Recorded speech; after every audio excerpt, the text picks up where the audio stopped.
Welcome to another episode of Bros Resource Room with Chatting with Chap. I am super excited, thrilled to be here with my amazing guest, Sara.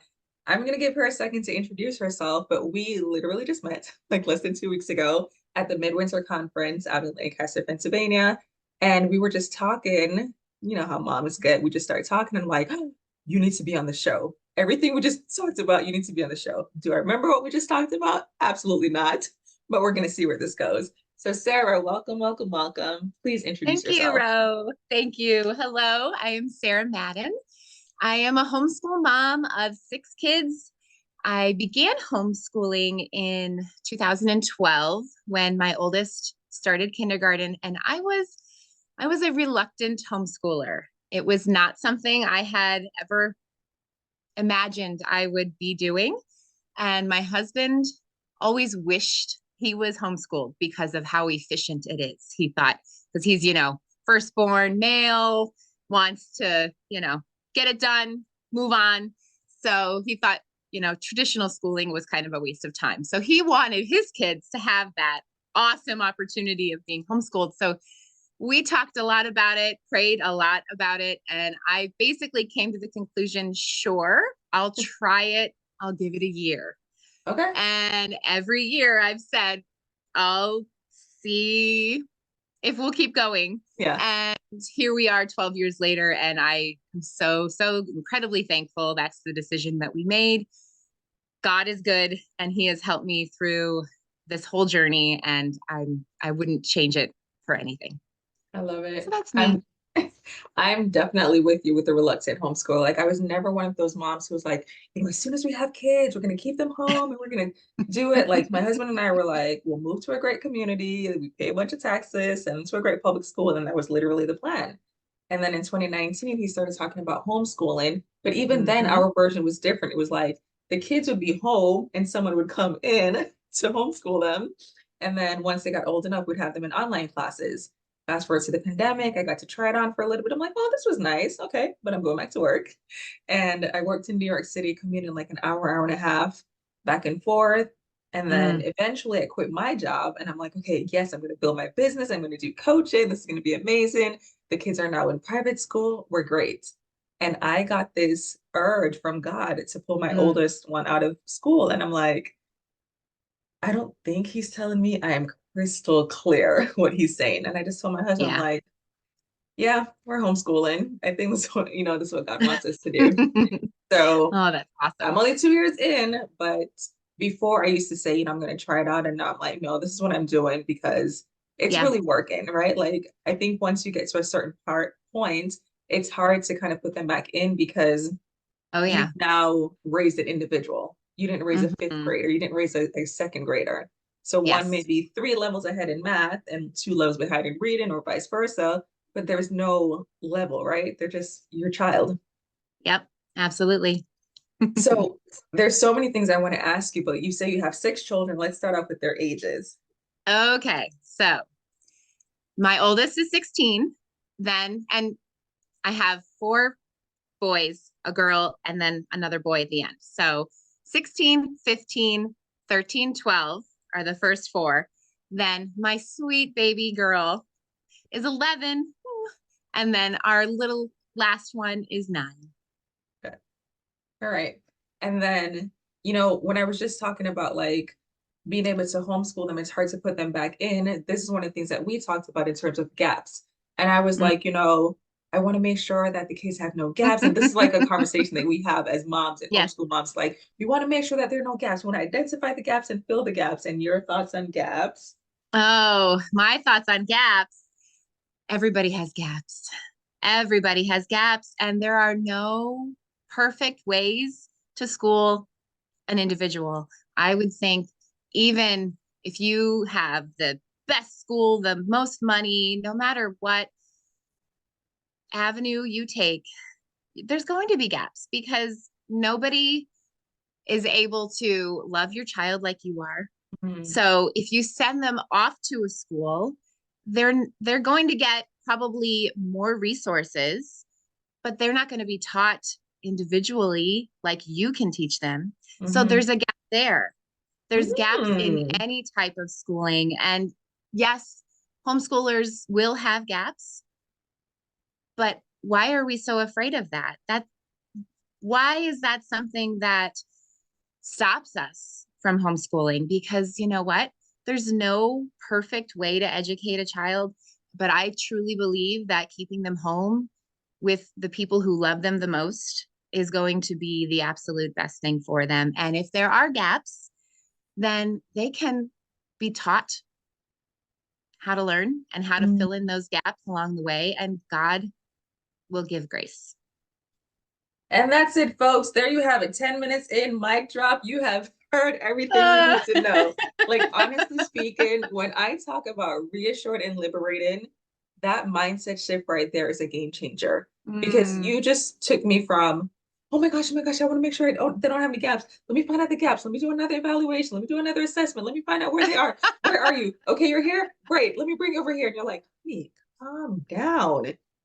Not only are we not concerned about the gaps, but the mindset shift of that thing Mm. you're trying to do, which is to prevent them from having gaps, they're going to have gaps. So let's start there.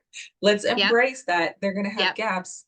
And then when you say that, it makes so much sense because if you think of yourself, do I have gaps? Well, I'm not an auditor. I'm not a plumber. I'm not a yep, lawyer. I'm not a doctor. So yep. there's some gaps that I personally Hmm. have.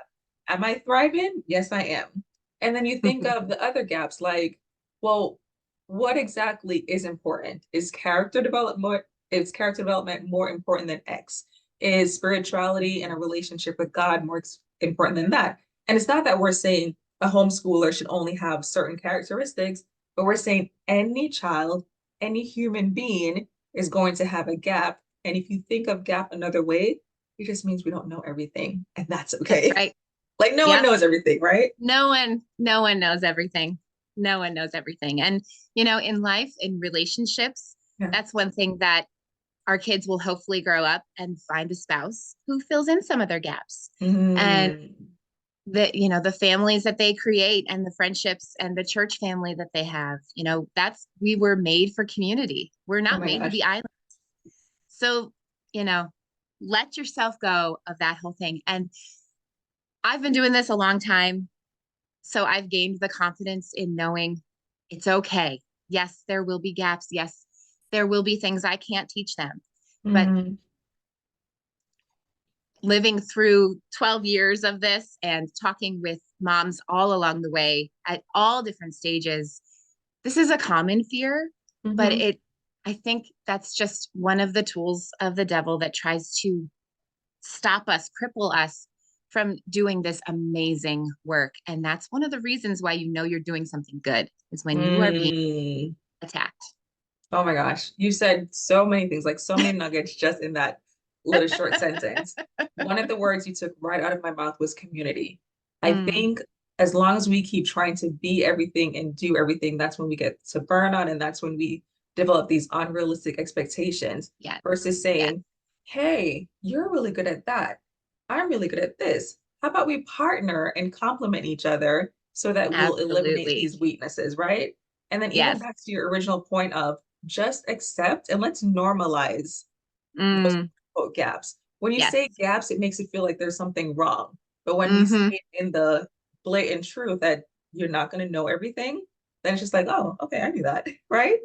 So it's Yep. those lies that we believe, those myths and those Yes. little voices in our head that have us at 2 o'clock in the morning Googling, how do we do this? What new curriculum do I need? What shiny Yes. object do I need to get? Maybe it's just me, but Oh no, it's all of us. right, all those lies that we believe. It's so interesting how the devil is not that creative because you've been doing Yeah. it for 12 years, you've heard it. I'm 2 years in, Hmm. I've heard it. Like it's the same stories that we're being Yes. sold. But Yes. back to your point about community, if we're not having these conversations and sharing so transparently and vulnerably that, oh yeah, I had that problem, I am going through this right now, then we sit there in Absolutely. isolation like, I'm the only one. Oh my gosh, my kid has a gap. Woe is me. Mm. Hmm. Yeah. And that's one of the things that I've truly appreciate about CHAP and about getting together. with other homeschool families. That is something we all need, and it is so important. I know the pandemic really crippled all of us in that desire, and that just we have to get together no matter what the circumstances, what's happening in our lives. We can't do this alone. Yeah. We're not meant to do this alone.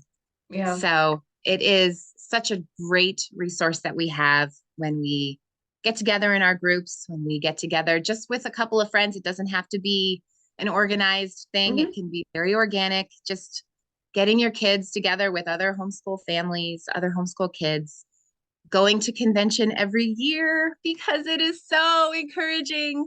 You meet new people, you see the scope, you see that you are not alone. Yeah. You're not alone in all of the same fears and doubts that we all struggle with. We can get together and say and lift each other up. Yeah. And you made a really good point. So the CHAP convention, the one in the summer, is so great in terms of resources and community and Yeah. access and all those things. The one we just went to, the midwinter conference, the focus was so different. It was that Mm-hmm. encouragement. It wasn't Yeah. how to do this, how to do that. It was, you know what? Right. You're doing the Keep right going. thing. You're Keep doing it. going. Keep Here are doing all it. the people. Here's your community. Here's your tribe. You think you're Yeah. alone? You think you're Yeah. isolated? Look around the room. You are not alone. Mm-hmm. So Yes. and to your point, we don't have to wait for, a midwinter conference or a summer convention. We can literally form and forge these relationships all year round and even Yes. connect. Like CHAP has mentor moms. What an amazing resource where Mm. you can Yeah. reach out to a mom and say, hey, I know you've been doing this for 3 days longer than I have. What is what do What you can think you about help this? me with? Right? So I think it's amazing. Yeah. We always have to plug CHAP and the amazing things that they're doing. Yeah. Yeah. Absolutely. So let me ask you, if you can think of what are some other homeschooling myths that you've heard, like over the 12 years, or actually even longer than that, because I'm sure, people always have things to say, but what are some of the common homeschooling myths you've heard? Oh, well, of course, there's the big one. What about Well, socialization? socialization. I hate that word. So my answer to that is I truly believe that homeschool families, homeschool children are the most socialized group of people that exist in our country because they socialize with all ages at all different kinds of events and situations in life. They are not sitting in a classroom with only their peers all day long. Yeah. So as far as socialization, that myth I think has been busted. It kind of annoys me when people bring it up who aren't a part of the homeschool community, don't Yeah. know what they're talking about. So that one I think we can just say is absolutely a myth. Let's move on because it's just when I look at my children who can walk up to an infant and interact with them and walk up to a senior citizen and help them, and it's just that's the kind of socializing I want my children Mm, to have. Those are the well-rounded kinds of people that I'm trying to raise. yeah. So I have no problems with them not being exactly like every other 14-year-old in the world. Yeah. I'd much rather see them be different. Right. Which is, we're supposed to be going for unique, right? Not trying to blend in. We're supposed to be standing out. Absolutely. It's so Absolutely. interesting that you say that part about everyone is not their age or they're not all acting the same way, because Mm-hmm. that contrived environment of everyone in your class was born in this year or was born, plus or minus 3 months. It is not a real situation. At Mm-hmm. my job, I had peers who were 30 years older than me. I had Yes. supervisors who were younger than me, and I had supervisors who were older than me. I Mm-hmm. supervised people who were older than me, and I supervised people who were younger than me. Not everyone in the room was in their 30s, right? Yep. So it's Yep. like you have kids for their entire life grow up in this contrived situation where everyone sits there, everyone raises their hand to go to the bath, everyone does that, and it's not real life. So Right. school is really supposed to prepare you for Mm-hmm. real life. How are we doing that? I literally just had this conversation where I was checking in with a friend and they were like, so how's homeschooling? I'm like, oh, it's going good. And I'm like, I was really thinking about it, but I just keep being concerned about the socialization. I'm like, you're right. That's exactly why I homeschool, because of the socialization. Yes. The ways that they're being taught, I don't have Yes. that. My kid can go up to someone in the bank or the library or the supermarket and absolutely have a conversation. And I remember Mm-hmm. visiting a community and seeing, like you said, the 12-year-olds playing with the 3-year-olds and the older Mm-hmm. kids playing with the younger ones. And it wasn't, oh, I'm too cool for you. It was, Right. we're going to have fun together, right? Yep. Not, we're Absolutely. all the 8-year-olds. Let's go play, So Everyone to busted. your corner. Everyone's to your corner, right? Get to your stations. Yeah, so that one, you can look at it either way. Either A, Mm-hmm. it's definitely a myth that's been busted because teachers have said, you didn't come to school to socialize, do your work, eat your Right. lunch. Oh my gosh, who was I talking to? I was talking to some kid recently, and he said the part that he hates most about school is that the teachers turn off the lights for the kids to have lunch. I'm like, what? He said if they don't turn off the lights and the kids talk too much and they don't get to eat their lunch. But their recess is only 20 minutes, so of course they want to hang Mm, out. And that's like, oh my gosh, turn off the lights. And we're talking that's about socialization. yeah. Yeah. We're That's literally scary. telling them you did not come here for that reason. But then on the flip side, Mm-hmm. we're saying to people, That's what they want to use against us, though. Yeah. Yeah. right, yeah. So a lie, Yeah. busted, dispelled. Busted. What else have you heard? So I think, well, along with that, homeschoolers are weird. But you know what? I'm okay with that. We're If peculiar people. yes, and you know what? Peculiar people are the ones who change the world. And we don't need normal. There's enough normal out there. So that one doesn't bother me that much.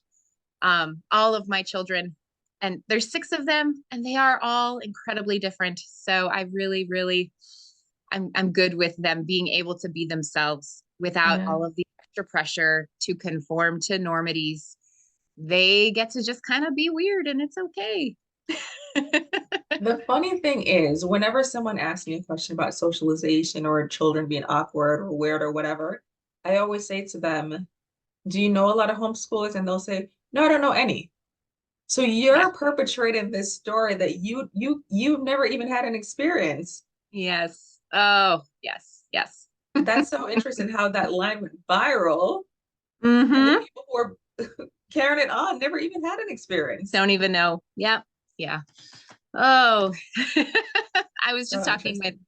a couple of dads at youth group pickup last night. And one dad is a friend, another homeschool family. And then the other dad is someone who's interested in possibly becoming a homeschool family. And so we kind of went over some of this same stuff about gaps and about, is my kid going to be weird? Mhm. Um, but the one father who isn't a homeschool dad yet, we're working on him. He he notices the homeschool kids in youth group and how well-rounded they are. And that was such a great little encouragement to Yeah. me because adults can see it. Adults who are truly looking, they can see, they know that what we're doing is different from what everyone else is doing. And the shadow that just went by was my 13-year-old. Okay. They know that what we're doing is different and it's standing out as better. Mm.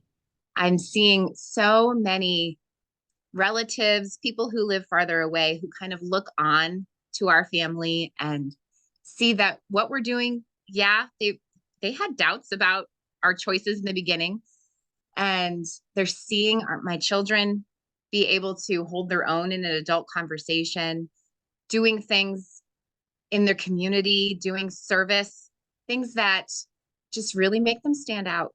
Mm.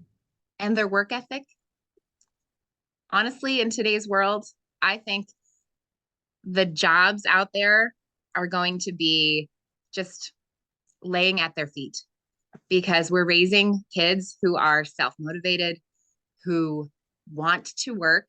And in this day and age, unfortunately, that is not the norm anymore. Right. So, So then we don't want normal. Yeah, we don't really want normal. No, that's not the goal anymore. Yeah, that's really good. So, one of the quote unquote barriers to entry, if you will, that I've heard people say is, I really want to do this homeschool thing. I figured out the income piece, I could do that. I figured out the time piece, I can do that. But what if I mess them up? What would you say to that? Okay. She's like, let me get my soapbox. Yes. So honestly, I look at moms who say this and I say, so when they succeed and they do something really great, are you taking credit for that? Are you the one saying, oh, that was my accomplishment?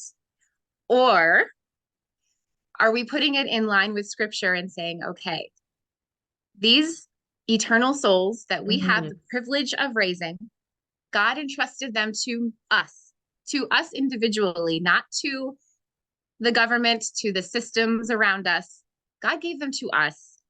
And he also gives us everything we need to make them thrive in this world. And no one else has that relationship with your child Yeah. that you have. So you can't say when they fail, that was my fault. Yeah.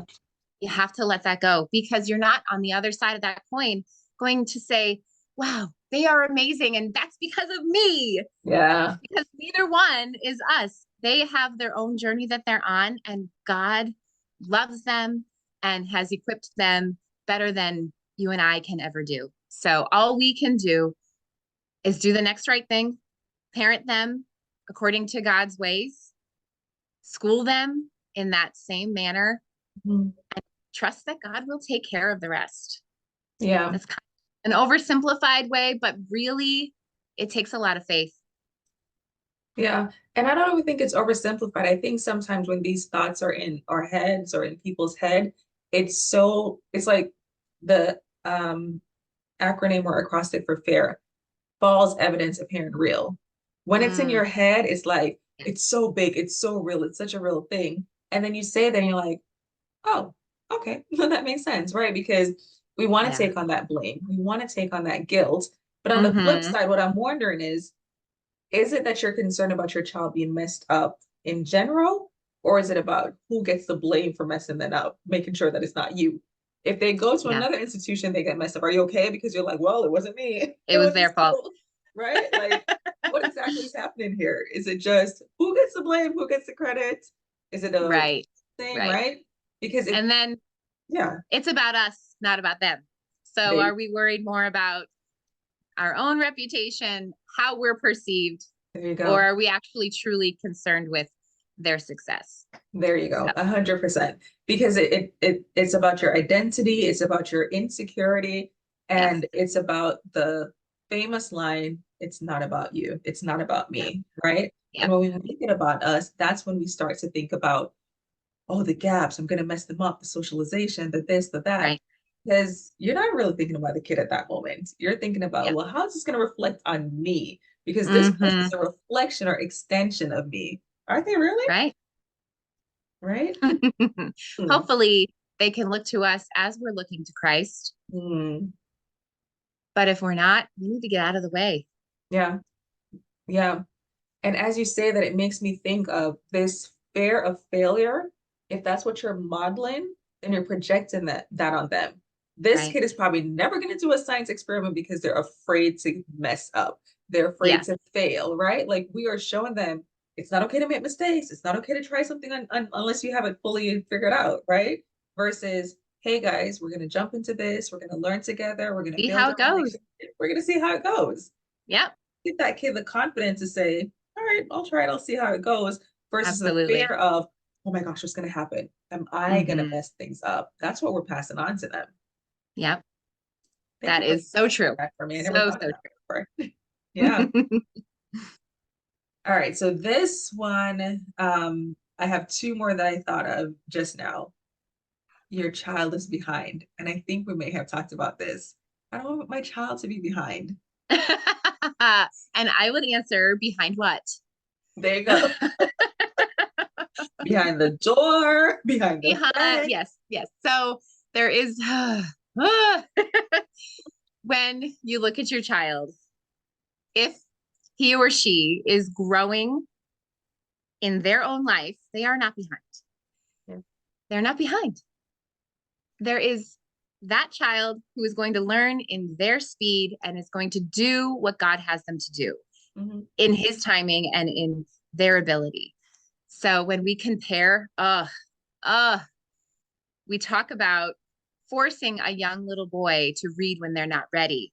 So then they grow up reading as a drudgery. Instead, letting them wait until they have developed into where they can learn easier and enjoy and love reading the rest of their life. Yeah. So which one would you rather? Have them reading by fives and then hating it forever, or reading at 8 or 9 or 12, but becoming a lifelong lover of literature? That was a lot of L's. I love alliteration. I'm here for it. I would absolutely always pick the later learner who ends up loving it. You just have to have a thick skin, because the arrows will start flying. As soon as your child is not doing what everybody else is doing, you will have judgment. You will have people trying to speak into your home, into your homeschool. And thankfully, I have a partner who protects us and keeps us safe from a lot of that. And I hope and pray that all of my homeschool mamas out there have that same partner. But I know in truth, that's not always going to be the case. So they have to find it in another homeschool mom. Because sometimes the arrows are coming from the part. Yes, sometimes they are. Sometimes they are. But thankfully, that's not my story. My story is my husband. He has been my champion from before I even wanted to do this. So, right. Same. So I'm very, very thankful that he helps deflect a lot of those arrows. But you need to have thick skin. Yeah. Because you're there to protect these kids and let them learn in the best way that they can. Yeah. And as I think of it, like, I was a straight A student. I love to learn. I love school. I was always like great in academics, right? And I look at my resume. I didn't put walk at 10 months, walked at 1.5, read by age 2, read by age 7. Like, those are things that don't matter. And like, I remember one of the speakers, I think it was Ginny, sharing that I should have wrote the statistic down, but I didn't know I was going to say this. There is someone who's a PhD, has written a bunch of books and does all these amazing talks, and she didn't learn how to read until 10. So I'm not saying that it doesn't matter if you're an early reader. I'm not saying that it's not commendable or it's not a nice feeling or an ego boost, right? But is that the one and only indicator of success? Is it even an indicator of success, right? So, whether your kid learns to walk at 10 months or a year, are you really going to spend those extra 2 months thinking, oh my gosh, what's going on? What's going on? No, obviously we know about early I failed. Right. There you go. I messed them up. But I'm not talking about like the extremes where there is like an actual physical or neurological. I'm not talking about that. But in the grand scheme of things, when your child just wants to be a child, let them be a child. Let them be. They only get to be for such a short time. Yeah. So we shouldn't be pushing them out. I know. And that is one thing I've seen in the communities that I've visited or that I've been a part of. I'm like, the innocence, like the 12-year-old literally wants to run around versus, oh, I'm too cool. Let me go do my video. Like they want to play. They do. Okay. They do. I find that really interesting. I'm like, oh, they just want to be a kid. And we're the ones pulling them out into the world too fast, right? Yes. And then we're the ones looking back and saying, oh, the good old days. I wish I could go back to that. There you go. Yeah. Always want what you can't have, right? Straight hair, one's curly hair, right here, one's black hair. Yeah. Yep. All right. So I'm going to ask you a question for me, because this is where like I feel like I've just come over the other side. Curriculum. I won't say that I switched curriculum a lot, but I have switched curriculum, which could be positive because I'm saying I don't have to stay stuck in this thing if it's not working, but it could be negative in terms of it's not the right one. Let me just keep looking. So what are your general thoughts about choosing a curriculum, sticking with a curriculum, or switching a curriculum? So I think you can probably guess what I'm going to say. You're consistent. There's Curriculum, a theme. I like it. curriculum is a tool for you to use. It is not your boss. Mm, And every year for us, I like to try something new, not okay. everything new, because I don't want to overwhelm them, the kids. But I do enjoy getting to know what else is out there, talking to other moms and finding out. So we're struggling in grammar. So what are you using? How is it Hmm. working for you? And that's part of the homeschool community that is such an amazing perk. Yeah. But then there's also, okay, well, this year I have 4 kids who are in elementary and a baby. So DVD school, that's what we used that year. And it worked for Gotcha. us. And then I gained some sanity and some sleep. And the following year, we were able to go back to picking and choosing what books we wanted to use. So use Mm, it as a tool. There are a plethora of different options out there of every different style, and your kids are going to learn differently. So you're yeah. going to get to know them as you're teaching them and say, okay, this really clicked for them. So this curriculum worked great for this one, but this Yeah. one is really not enjoying it. So having the freedom to say, okay, this is working, this is not, even mid-year, it's okay. It's okay Mhm. to change mid-year, because if you get the gaps again, if you get a kid excited about something because of the style of curriculum you chose to use or the book that you decided to study instead of what they were studying before, Yeah. I think that excitement is so much better. And they're going to learn and grasp those concepts for life rather than I just got through it. So give Uh, yourself the freedom to say, we're going to work through curriculum as a tool and we're going to use it and we're going to get rid of it just as quickly if it's not working. I receive all of that. That is so important that you mentioned because, like, for me, I used to look at the scope and sequence, right? And I'll say, Oh, okay, well, the scope of sequence for Singapore math is this. For kindergartners, they expect them to do this. And then you look throw over those here. papers away. Okay, good. Because I'm like, well, if I switch mid-year, then they're never going to learn division because I switched when they were supposed to be, right? And I'm like, Whose come on. vision? Whose vision is that? It's not yours. So get rid of Yeah. it. That is so good because I would literally sit there and compare like, oh, okay, well, this one teaches in the third grade, but this one teaches in fourth grade. So if I Yes, switch, yes, then and I'm like, I would literally drive myself insane in terms of, okay, what do yes, I do with yes, this? What do I do with that? And the other thing to balance out too is what I like and my style versus what my kid needs. yes, absolutely. And your style and your husband's style will come into play as well, because he'll Absolutely. have a say in what you're doing and have, you know, his viewpoint on how the kids should learn. And absolutely, you know, consider that, because chances are you will have a couple of kids who are going to follow in his footsteps and some who will follow in yours. And then the oddballs who are like, where did you come from? Who will just throw a wrench in all of your plans. Yeah. And those are the really fun ones. It's really good that you say that because I've spoken to moms who are like, okay, I invested a lot of money in this curriculum, but the good thing is all my kids will use it. And honey, I don't want to break your heart, but I do want to save you some, some grief. It's possible that your kid, no matter how similar you think they learn, may not Mhm. thrive on the same curriculum. That So is go ahead and write true. in the book or go ahead and donate it to someone else because Right. it may not work. It could be a Yes. simple thing as this is a black and white book and the kid needs color. It could be something like even going back to math. I adore Singapore math. I'm like, I love it. The context, I love the challenge. And then I Yep. was like, okay, I'm gonna introduce my kid to it. He was 7 at the time. And he would watch the videos and we were good, but then I didn't see the information translate to the Hmm. actual work. And I was like, okay, what's going on here? But the difference too that I realized with my 9-year-old and 7-year-old, one needs a mastery approach and one needs a spiral. So one Mm. needs to be introduced to a new concept and then taught a new concept and then Yeah. reminded of that concept. The other one, he was like, didn't we do this already? And the reason I figured it Where do out you is learn because I know I gave him a worksheet and what I didn't realize that it was repetitive. So let's say it's 10 questions.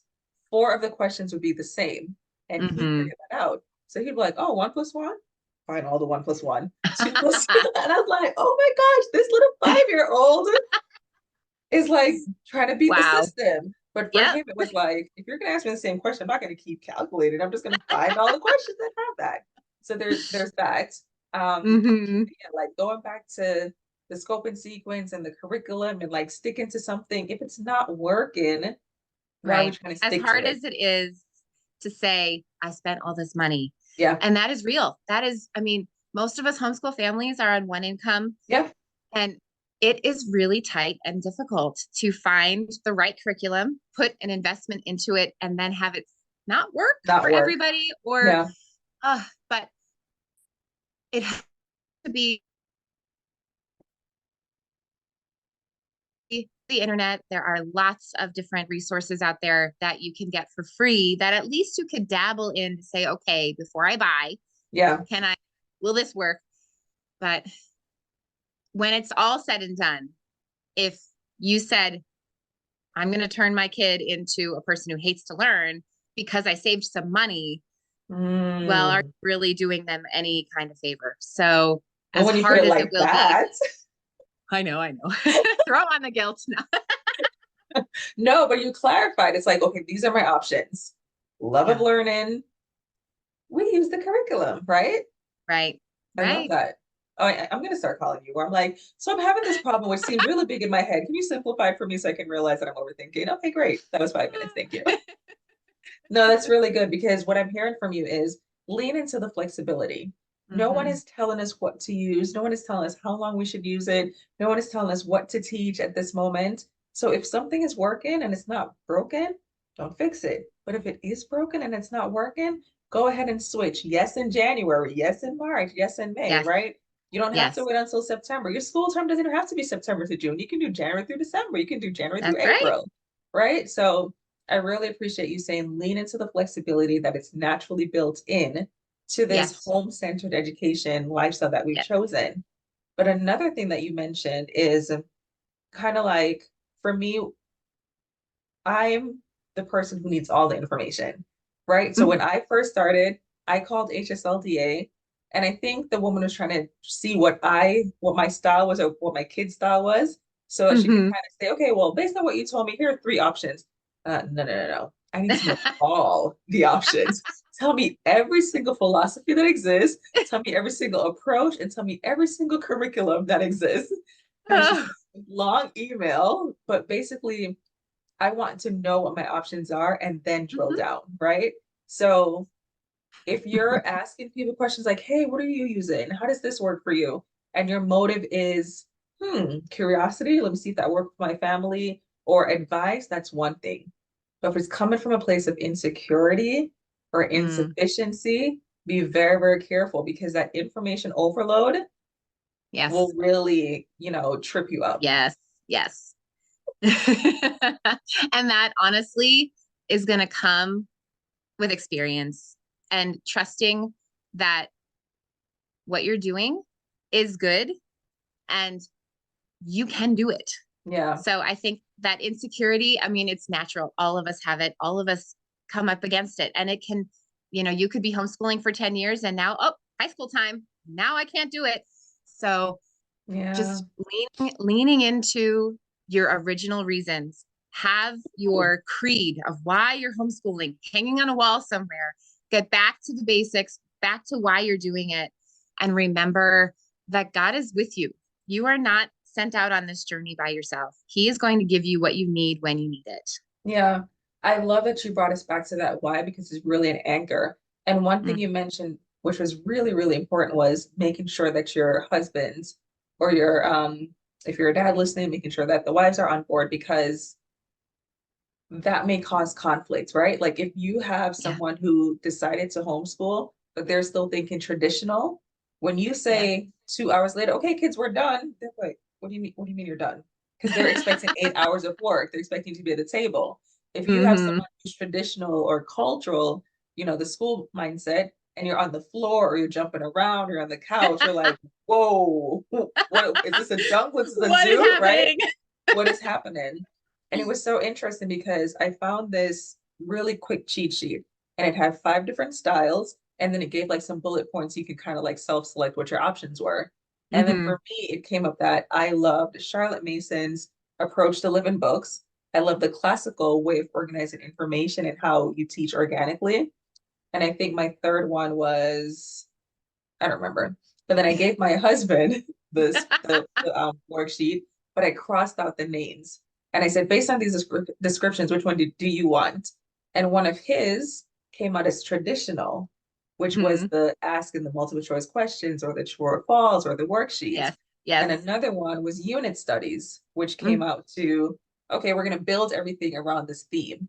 And I was like, Right. huh. So out of 5, we only agreed on one, which he's really he trusts my judgment, right? So I'll go to him and like, hey, I'm not Yeah. sure about this, and then we'll talk about it. But otherwise, he's like, just go run with it, let me know what you need.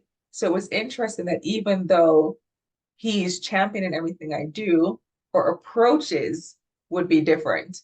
So the reason Yes. I brought that back up is as you're thinking about your creed and your philosophy and your why, make sure Hmm. that you're on the same page. Because if Yes. your why includes to have fun and your husband's why is to be serious and on the clock, that's going to cause conflict. Do you know us really, really well? That is so funny. Tell us more. Oh my gosh. Oh, yes. I think that's all amazing because God puts two different people together in a marriage and builds this family, and homeschooling is an extension of that. And we need we need all of it. Just like Mm, in budgeting, in deciding how to discipline, all of the different things that you do as a couple, it just it's so important that you are equally yoked, that mm, you find someone who you can agree on the core foundational truths, and then also realize that you are two different people combining your lives into one, and that is purposeful. You can mm. have the strict traditionalist and the crazy all over the place lady and blend that together and create something beautiful. So Mm. instead of bucking against each other, using each other's strengths and pouring that into your kids, and your kids are going to need different things at different times. They're not always going to need, let's go outside and play. They're Yeah, sometimes going to need, let's sit down and get this structure. done. Yeah. So, working together with your strengths rather than fighting about the different ways. Oh, it's a wonderful thing. Oh my gosh, mic drop. That was such a beautiful, not even just a summary of our conversation, but like literally of the homeschool journey in itself. Do you have any final thoughts or anything you wish everyone knew about just this journey? Oh, it's a wonderful thing. It is crazy and hard and draining, but there's nothing more important that I would want to be doing with my life. And I am Aw. so honored that God saw fit to give me this job. It is a wonderful thing. And I hope that I can encourage other moms who are out there saying, I don't know if I can do this. My answer Mm, is yes, you can. Yes, you can do this. And no, you can't do it on your own. We have to mm. wake up every single day and ask God for his strength, because in our own strength, we fail. We fall on our face, but his mercies are new, not just every morning, every Every minute, every half second. hour, every time we need to reset. He is going to be there to lift you up.